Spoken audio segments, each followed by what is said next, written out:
Namo tassa bhagavato arahato samma sambuddhassa. Namo tassa bhagavato arahato samma sambuddhassa. Namo tassa bhagavato arahato samma sambuddhassa. In the last class, we were talking about the Four Noble Truths, more on an introductory level, how it started, and so on, and correlating a little bit with our practice. But this Four Noble Truths is the main centerpiece of Buddhism. Everything the Buddha taught for 45 years, everything falls under the shadow of this Four Noble Truths. So up to now, everything we talk about is oriented on a practice basis. And we have come to the last leg of a practice. So while you are trying to prepare to adapt yourself for the threshold that is coming between the mundane world and ultra-mundane world, between the Puthujjana, already worldling, and Ariya, noble person. While you are preparing yourself, adapting yourself for that, I think it would be nice to know a little more detail about this Four Noble Truths. We will approach on a traditionally based on the tradition on the turning of the wheel of Dharma, the Dhammacakkappavattana, the first sutra the Buddha taught. And Buddha taught these things often here and there along with other sutra too, while he was teaching full foundation of mindfulness. Satipatthana Sutra, it's also included in it, and while in Abhidhamma, the more detailed account of Dharma, detailed analysis of Dharma, or some call it special Dharma, this is also included in it. So we will touch all aspects of it, but it will be based on the first sutra, the Dhammacakkappavattana. And here these Four Noble Truths are, the first one is the Noble Truth of suffering. Number two is the Noble Truth of the cause or the origin of suffering. And number three is the Noble Truth of the cessation of suffering. And number four is the Noble Truth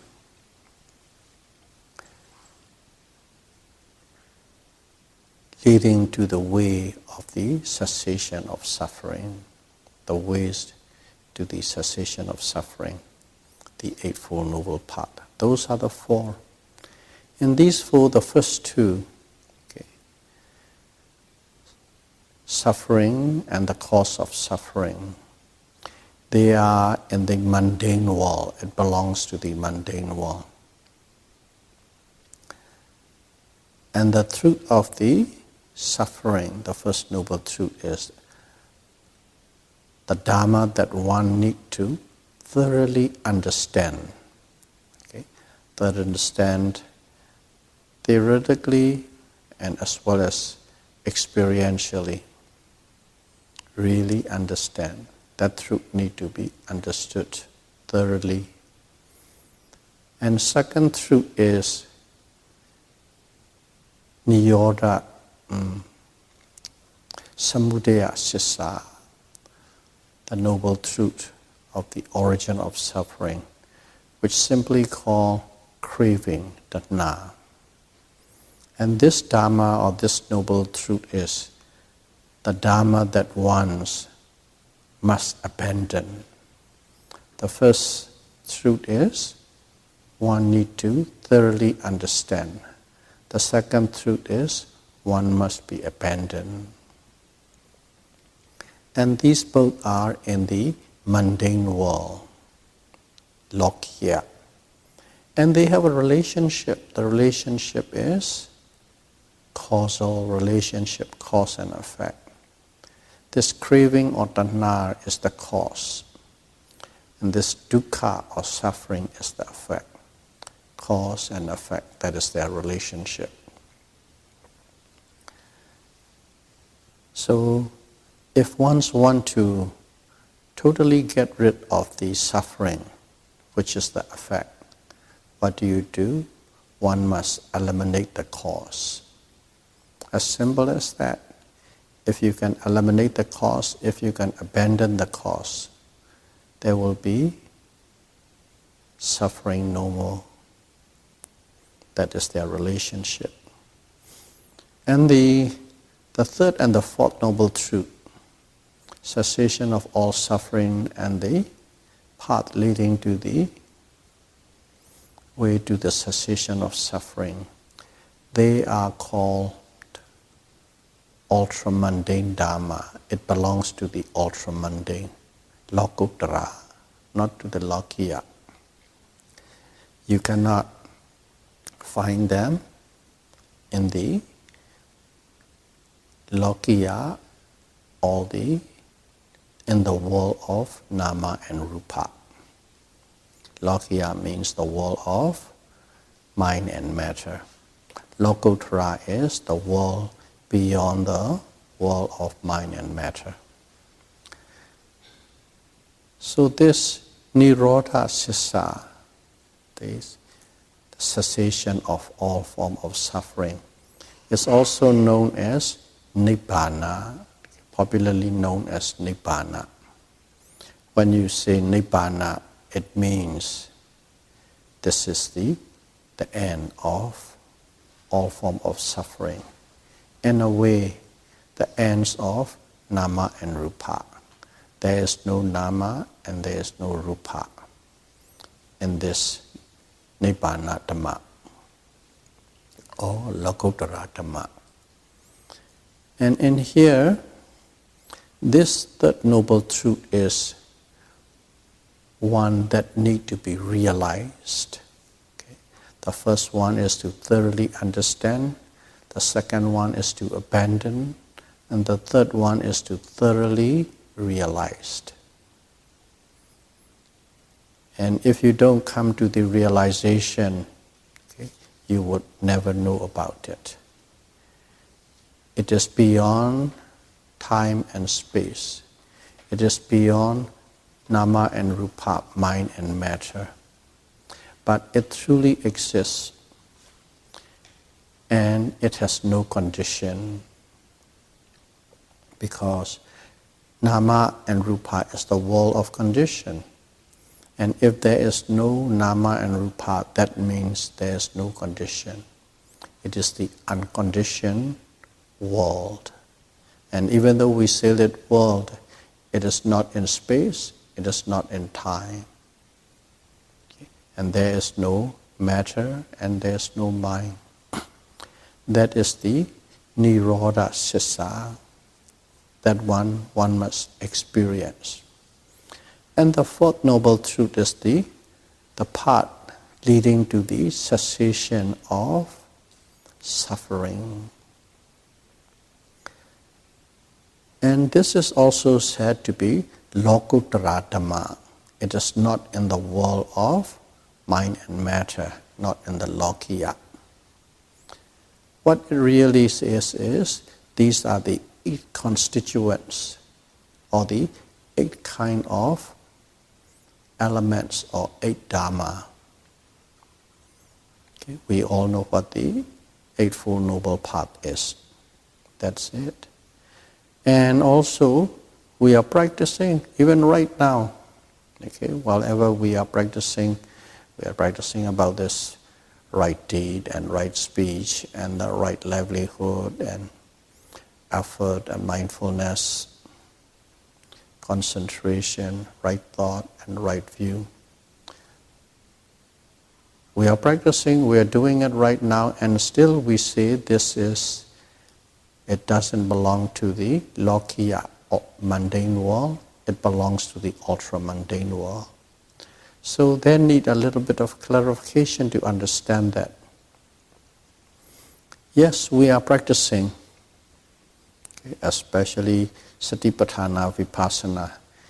If we practice precisely and correctly, every observation is endowed with this Eightfold Noble Path. And in here, it is in a Lokiya. But one thing with what we are practicing is we are not in a perfect situation. We hit here, we miss here. We have a little wrong turn there, we have a little wrong turn there. We are trying to become perfect in that. So what we are practicing is, yes, we are practicing Eightfold Noble Path, but we don't have it yet. Okay? But as Buddha has shown us the roadmap, we are trying to walk on the road. And that road we are walking on, they are there, but it might not be any perfect aura. It might not be in 100%. So what it is you practice and you practice and you practice. And then what happened was, finally you come to the threshold, okay, Gotrabhu. Insight knowledge, they call it Gotrabhu.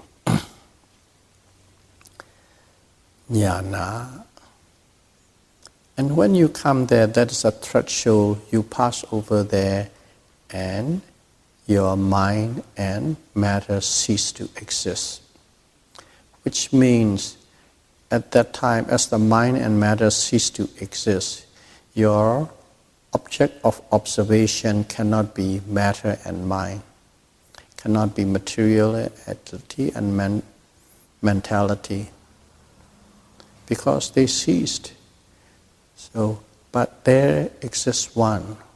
What it exists is called Nibbana. So at that moment, the object of observation is Nibbana. And at that moment, when it ceases to exist, when the object becomes the Nibbana, in other words, that is the moment when one has stepped into the domain of Ariya, noble ones. At that moment, that person also has the Eightfold Noble Path. But that Eightfold Noble Path is in the perfect order. He has attained the perfect order of Eightfold Noble Path. Only at that stage, at that level, you have Eightfold Noble Path. Before we are trying to develop, we are trying to practice again and again so that we have the perfect order of Eightfold Noble Path. That's why when we say Eightfold Noble Path, you have Eightfold Noble Path only when you become Ariya. That's why Eightfold Noble Path is called Lokuttara Dhamma, the Dhamma of the ultra-mundane realm or the world. So we are practicing, we are doing, but it is that we are trying to get a perfect order. And how do? We developed it.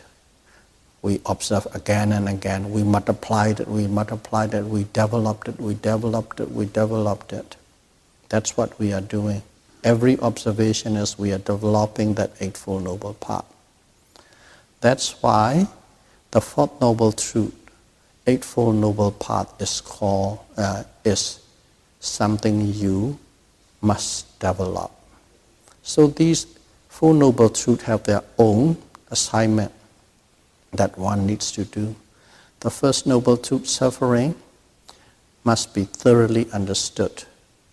Second Noble Truth, craving or tanha, must be abandoned. The third Noble Truth, nibbana, must be realized. And the fourth Noble Truth, Eightfold Noble Path, is something one must develop. So they have their own things that one need to do. Okay. Understand, abandon, realize, and develop. So those are the Four Noble Truths. So in here, in the Dhammacakkappavattana, Buddha taught us quite in details about what this thing is. Today, let's touch a little bit about the first Noble Truth. A little bit means as much as our time permit. The Noble Truth of suffering. And in here, the Buddha said in his discourse, birth is suffering, okay? Old age is suffering, and death is suffering. Birth, old age, and death is suffering.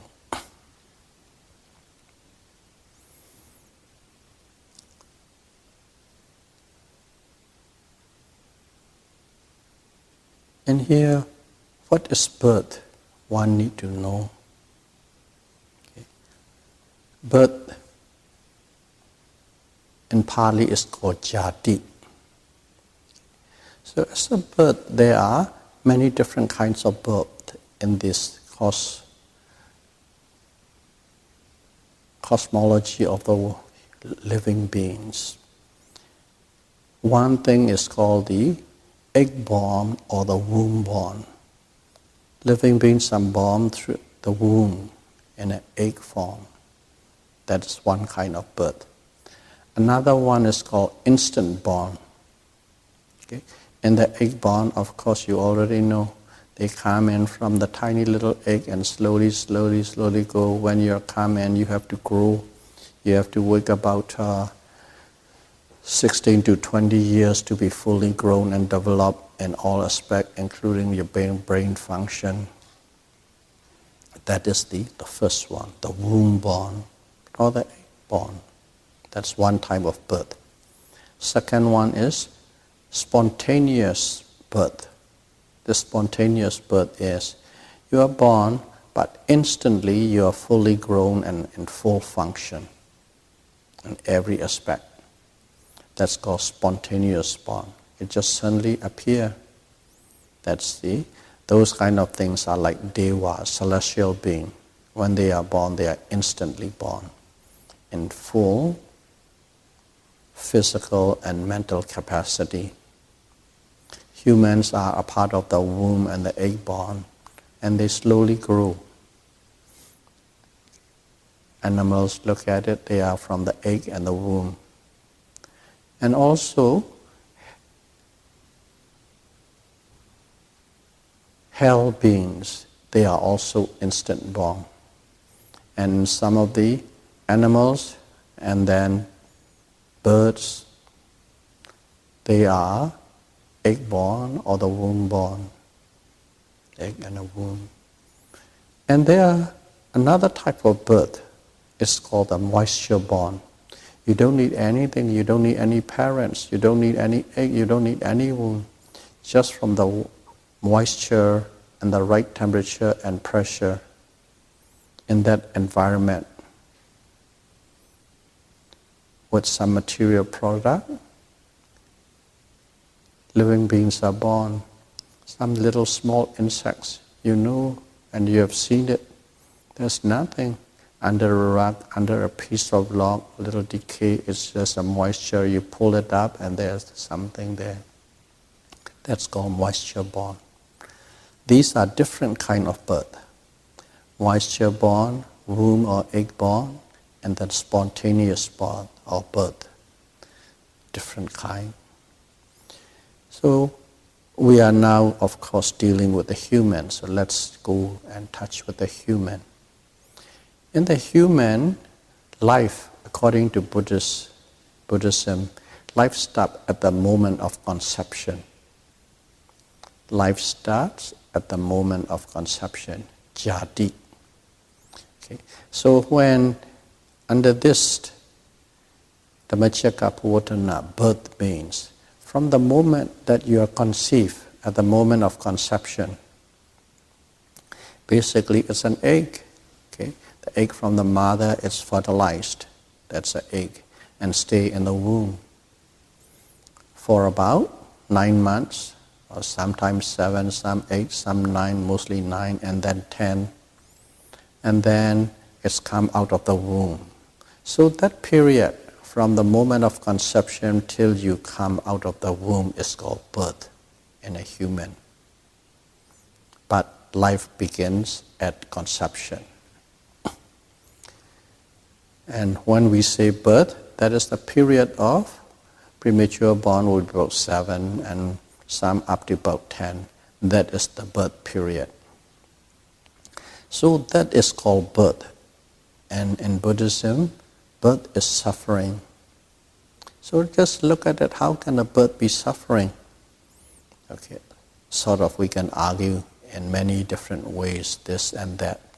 But let's see how Buddhists look at it. In the moment you conceive, there's a consciousness and a certain quality and types of materiality is already there. Okay, more in a very, very fine liquid form, which will be the seed of what is going to grow, and a consciousness. It's already there, it started. And then slowly it grows throughout 9-10 months in the womb. Gradually grow this, grow that, and every part and limb of it. And some say, oh no, inside the womb, it might be really cozy, warm. The temperature is constant, and so on and so forth. Some people say and argue in that way. Yeah, it may be so, but there's not much freedom in terms of space. You're just in there. And also slowly and slowly as the fetus become bigger and bigger, there's less and less room, more and more pressure. That's one thing. And also, whatever the mother ingests, it affects the baby inside there. If you take a lot of alcohol, and if you're an alcoholic, if you're a druggie, when the baby is born, it's already addicted to alcohol and drug. And also when the mother is drunk or high, the baby itself also have affected. But if the mother takes a lot of spicy food, hot food, then it affects the baby. You'll find it, the baby even kick around a lot more when you have these kind of things. So even in the womb, there is a suffering, lack of space, pressure, and every ingredients or chemicals that the mothers put in has the positive or negative effect. So during that whole period, there is a suffering or dukkha.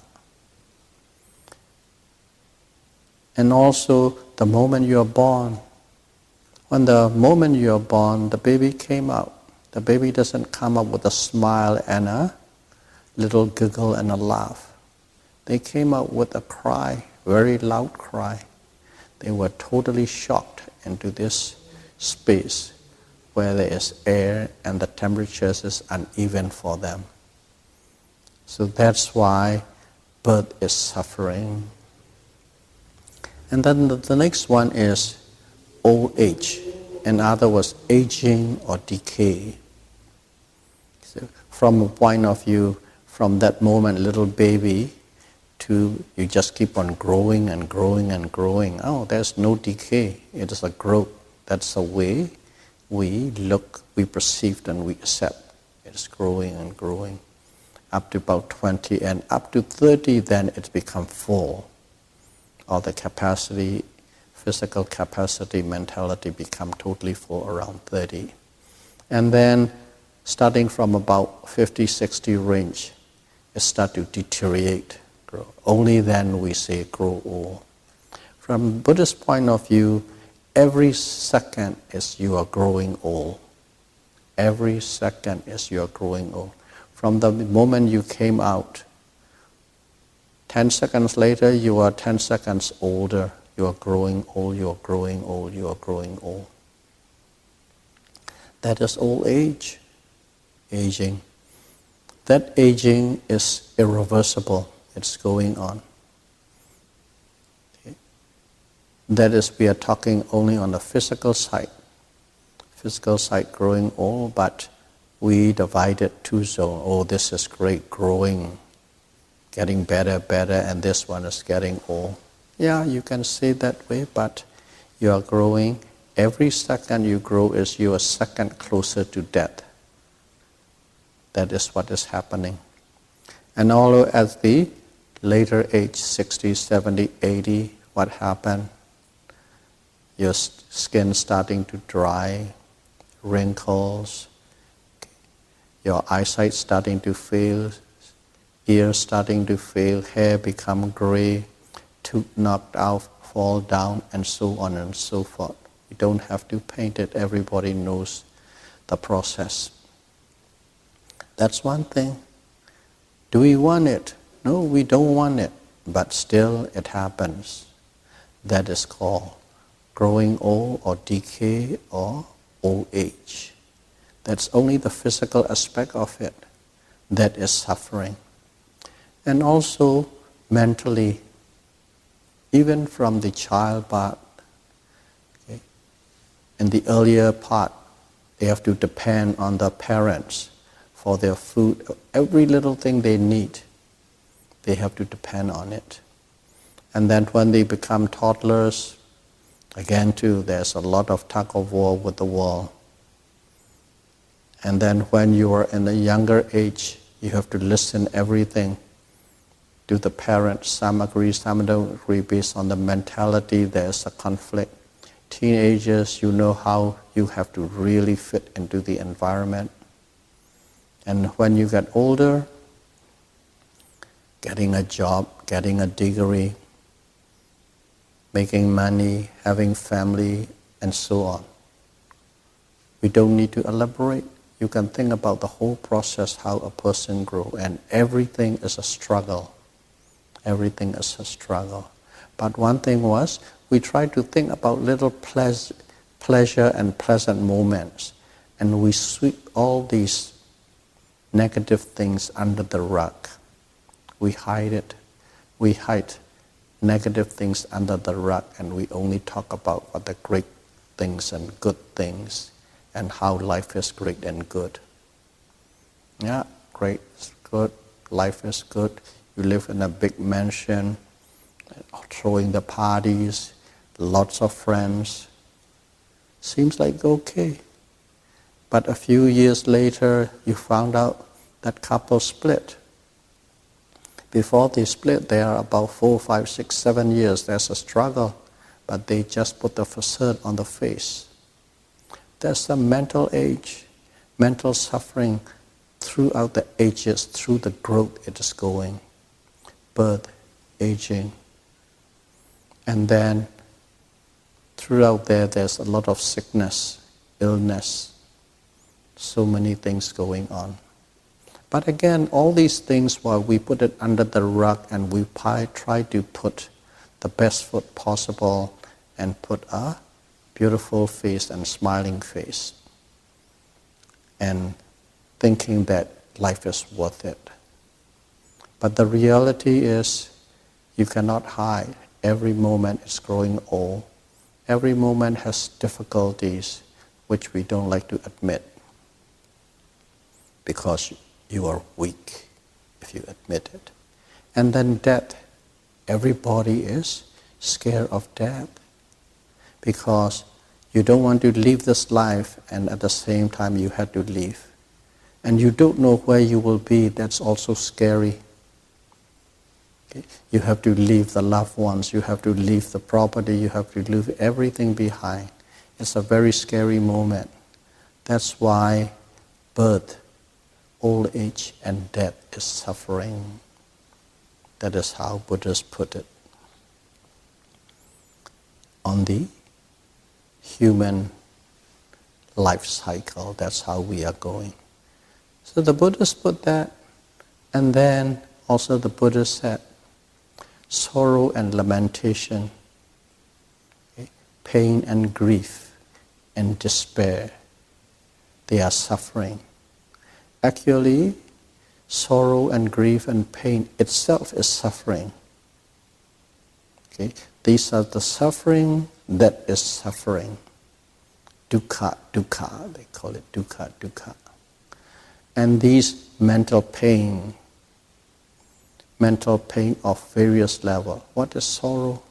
It's a worry and anxiety. How many people live without worry and anxiety in their life? Think about it.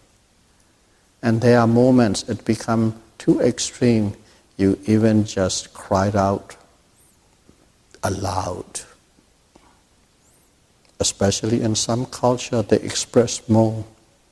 Some culture, they try to bear it underneath, putting a brave face. Only when you are alone in your bedroom or in the washroom, then you might go out and cry and sob. Just the cultural condition. But we all go through sorrow and lamentation. Pain is physical pain. Okay? Is there anybody who hasn't got a physical pain? Even you just trip over something, there's a pain. On your toe, on your ankle, you fall down, the knee bruise, and so on. That pain is also suffering. These are very obvious pain. These are called obvious suffering. Obvious suffering is, the term is called dukkha, dukkha. Suffering, suffering. That's the one type of suffering. The Buddha showed us three types of suffering. We are only dealing with the first type of suffering, dukkha, dukkha. Translating, suffering, suffering. In actuality, that word suffering in English is not sufficient to cover the true meaning of dukkha, what the Buddha said. We'll deal with it later. So pain and then grief. Grief is mental pain. One way or the other, we have all went through despair, stressed. Whether you are 20 or whether you are 30 or whether you are 60, I'm quite sure we have experienced these kind of stressful and despair and depressed periods. Relationship, job, money, family, and so on and so forth. Never escape. But always, we don't talk much about it. Only very few people just say out everything. Okay? They're more like an open book. But most of the people, they just bear it underneath. Only whisper to a few close friends. And in front of everybody, with a big smile and a brave face, we pretend life is okay. And that's how we hide. And that's how we refuse to admit the nature of suffering, dukkha. Life is dukkha. We refuse to admit. And as we have tried so hard and so often, we actually believe life is not suffering. Life is beautiful. Life is great. What we are talking about is the fact of life. We are not trying to present or making a spin. These are actually happened, and everybody had experienced it. But we are ingrained in a culture and tradition not to admit these things because it is weak, it's a failure. but you have to put a brave face. And eventually that is so strong, we actually believed what we try to believe ourselves. And we began to take it as truth. Life is great, life is good. And here we are talking about facts. It's based on the perception of a person, these can change. So despair, okay, sorrow, lamentation, pain and grief and despair, those are suffering. These are the obvious suffering. Again, dukkha, dukkha. Birth is also dukkha, dukkha. Old age is dukkha, dukkha. Death is dukkha, dukkha. And also Buddha extended to live with somebody that you don't like or you hate, or to associate with somebody you don't like, you hate, is also suffering, dukkha. Very obvious. Okay. Again, I'm not saying everyone, just to make a point or an example. Couples living, okay, husband and wife, common law marriage, whatever that is, people who try to share their life together, so to speak, for both good and bad. When the honeymoon is over, what happened? They are still there, living there, just for the sake of the job, or for the sake of the friends, or for the sake of the families, or for the sake of the kids. They bite their tongue and they live on. But at the same time, what kind of pains, mental pain they are suffering, living with somebody that you don't like. When the honeymoon's over, that is the time it starts. And at the same time, in job situation, okay, under a big organization, there are so many people. And some people you get along, some people you don't get along. There are some people you just can't take it. But regardless, that's a job. You don't have the power to fire that person, and you don't want to get fired. Just say every day you are going there and facing and dealing and doing with that person the job, what kind of pain that is. That's what it means by living with someone that you don't like, that you don't love, is suffering. That's number 5. Number 6. Losing the people that you like, love, your loved ones, losing them is also suffering. Number 6. So losing them is, the obvious one is, you love your parents, one time they passed away. You love your grandparents, they passed away. You love your kids, sometimes the kids even passed away before you do. Whenever they depart, that means you lost them. And at that time, what kind of pain strike you? Think about it. And also, there you are. You have a very beautiful relationship, marriage, and your spouse passed away. You have a beautiful years of 20 years, 30 years, and they passed away, they departed. What kind of pain you go through?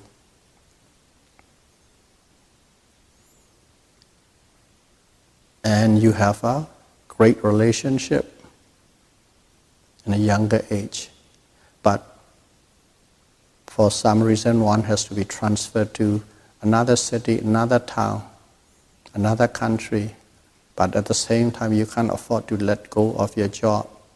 You part, there's a pain.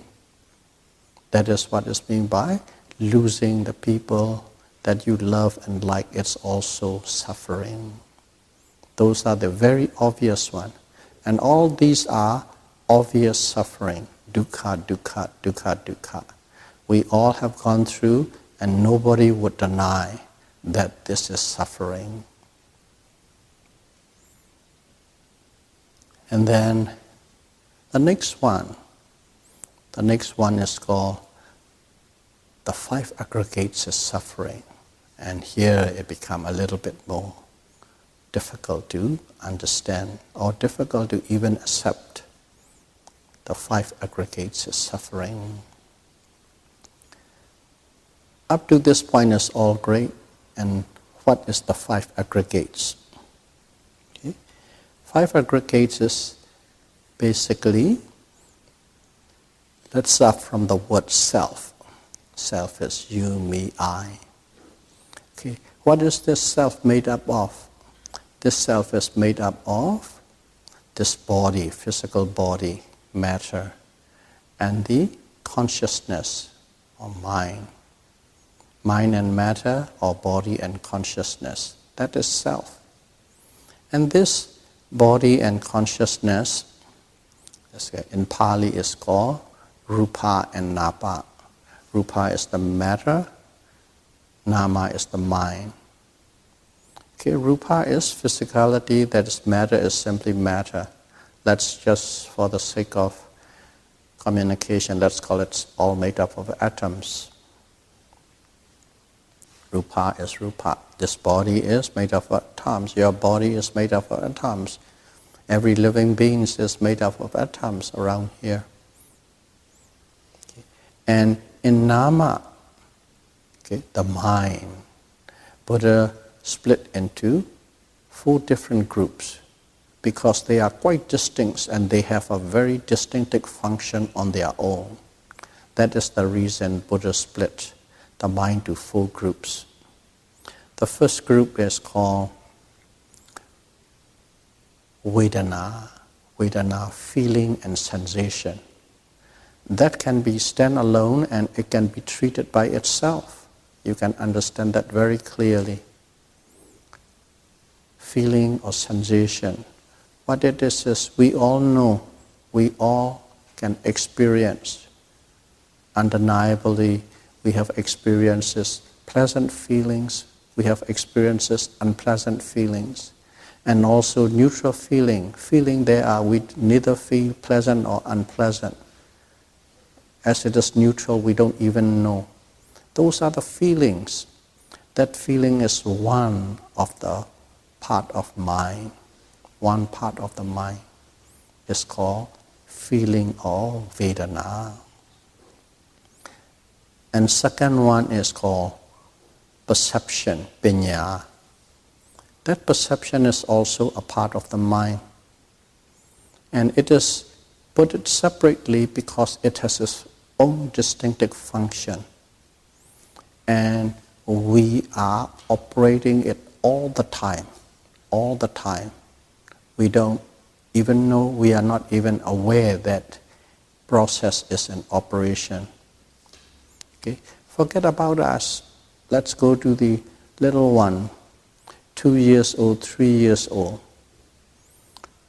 Whenever they come across and see something, okay, they really look at it quite intensely. Okay, first of all, let's say they have a doll. As soon as they see a doll, okay, the parent said it's a doll. And suddenly they try to recognize with certain marks and characters. Okay, if it looked this way, if it looked like that way, and if there's this and that, and colorful and pretty and bright and so on. And they put that information into their memory bank. The way they see it. Some kids might be colorblind, so they can't put the color into their coding. Just a little example. The way they see it, they put some marker on that object and they store into the memory. Why? So that they could recognize that object when they see again. It's called making a mark, okay, on an object so that you can use it as a reference when you see the next time. To remember. That is called perception. That's called sanya. We are doing it all the time. That's just doing it, showing it on a little kid's level. And us too, we are always there. Sometime, okay, the way we look at it, you see new people. There are some people you are interested. When you see new people, you're introduced. When you're interested, you make a real marker. How tall, how short, how color, this, that, everything, gesture, behavior, and you marked it. And the next time when you see, you remember. There are some people they introduce, you have no interest, they have no interest to you. You introduce, hi, hello, how are you, shake hand, and you don't really remember how that person looked like because you don't put that marking on it. Because disinterested, or it may be you may never see that person again. And when you try to recall, you can't recall it. That no sanya, no marking is done. So that is the function of perception sanya. So that is also another part of mind. Feeling is one, sanya is one, and the third one is called sankhara. In English, it's called mental formation. Mental formation is, to keep it very short and precise, because these things, if we talk just on one word, we can talk for hours.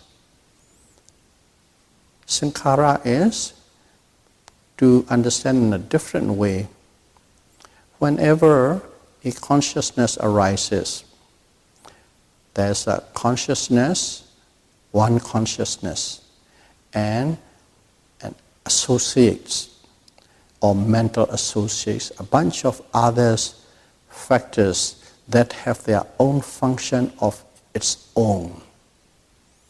They arise together. And altogether, the Buddhas have taught us, show us, there are 52 of them. 52 of them, and these 52, they don't arise all together, they arise in a group that they can get together with. 52. And out of the 52, we already know two. One is Vedana, feeling. Another one is perception, sanya. And these are mental associate, but Buddha took that two out and dealt separately. Because whenever you come in contact with anything, an animal, a bird, a person, a table, a chair, there arises a certain feeling in you. You like it, you don't like it. You hate it, you don't feel any way. Whenever you are in contact with any object, animate or inanimate, that feeling arises all the time. Automatic, there's no exception. That's why Buddha take it out and deal separately. Instantly, it's happening all the time because we are facing physical or mental object all the time. And whenever we face, that feeling arises all the time. And at the same time, right after the feeling, that perception kicks in and then make a mark of that object. Store it in your memory for future references. So those two are automatic right on the onset. That's why Buddha take it out. It is common to all and dealt separately. So there remains the 50, because altogether 52. That remaining 50 is called sankhara, or mental formation. That is how your mind patterns and mind process will be formed. These 52 has the very deep hand into it. And these doesn't mean they are good or they are bad. They are also good mental factors, they are also bad mental factors. Very simple example, love is one of those mental factors. They are good, of course. Love, we like it. And then there's a hate, that's also a mental factor. Okay? So mental factors could be good, could be bad, or could be neither. But these two mental factors, I pick it out because these two cannot arise together. If there's a love, hate cannot arise. If there's a hate, love cannot arise.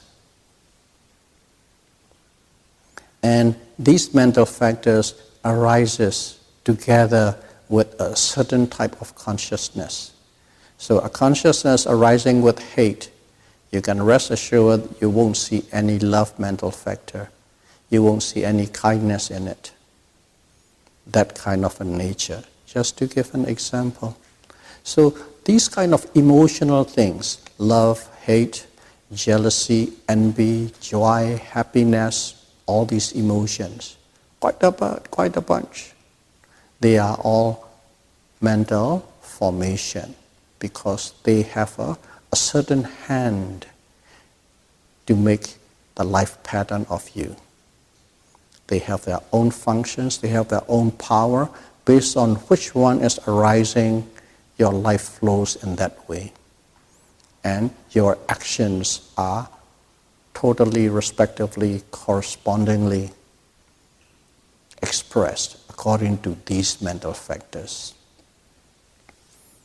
And then there are some other things, as an example, wisdom, that's a mental factor. Mindfulness, it's a mental factor. Concentration, it's a mental factor. Attention, it's a mental factor. So there are many things, but in general I always say a bunch of emotions because those are the ones that we experience mostly and we know quite clearly. And they are all the time arising and bombarding us.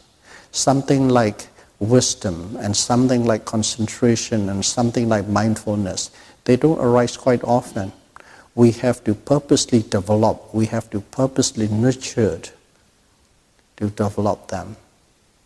That's why they fall into the eightfold path: concentration, wisdom, mindfulness. What are they? They are to be developed. Only when you develop, they become powerful.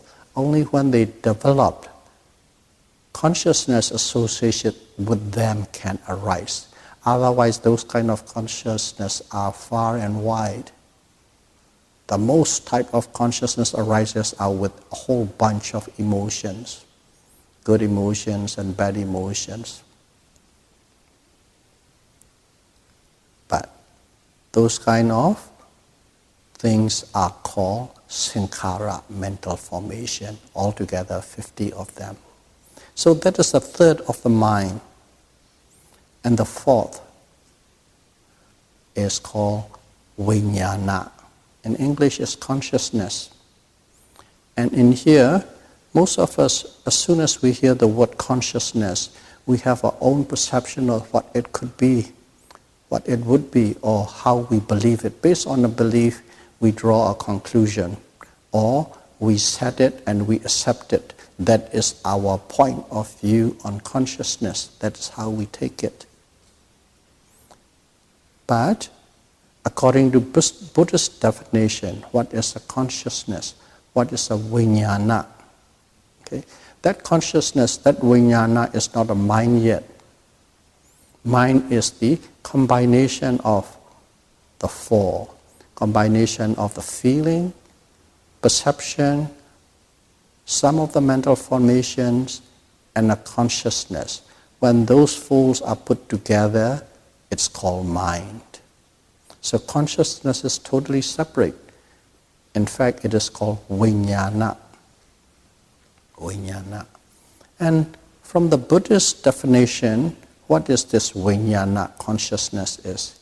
It is simply a phenomenon, simply a process that has the ability to know an object.